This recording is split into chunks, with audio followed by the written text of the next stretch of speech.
Aston Martin DB11 AMR 2018, Rules of Succession.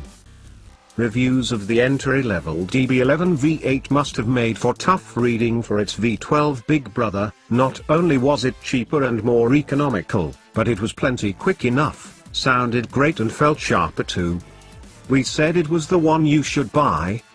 The DB11 AMR was not originally in the DB11 product plan, and it's been in development only since September, but it aims to put the halo firmly back on the car with 12 cylinders, a car that, to give it its due, we always rated. The AMR replaces the previous V12 rather than being positioned above it, costs £10,000 extra at £174,995, and is on sale now. Its launch coincides with the rebranding of Aston's engineering centre at the Nürburgring, and, massive coincidence, the Bentley Continental GT.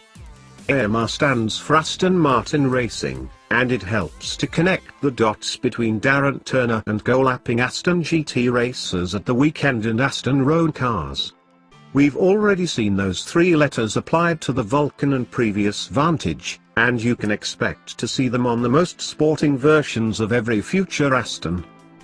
The base V12, with 5,204cc boosted by twin turbochargers, remains basically the same, but power increases by 30 bhp to 630 bhp thanks to calibration changes, and the top speed increases from 200 mph to 208 mph, figures that both edge slightly ahead of the new Bentley.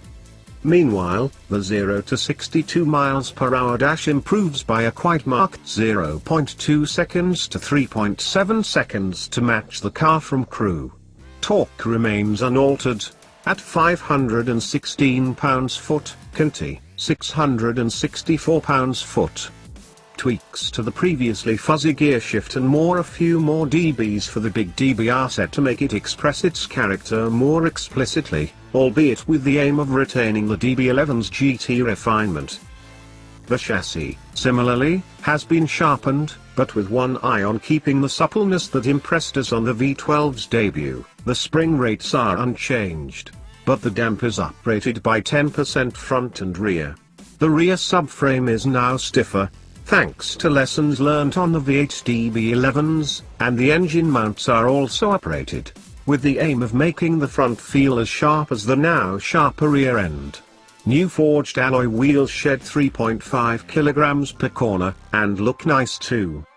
So long after my last V12 drive, that small difference is hard to detect. But this remains a great engine, one that retains much of the character of Aston V12s, but with a hugely eager mid-range, great response and a huge turn of speed. Wind it all up into Sport Plus and, at times, the responsiveness can be a bit giddy, but you can always knock it back at Ad. Sport is probably the best compromise, and you still get some suitably evocative pops and crackles.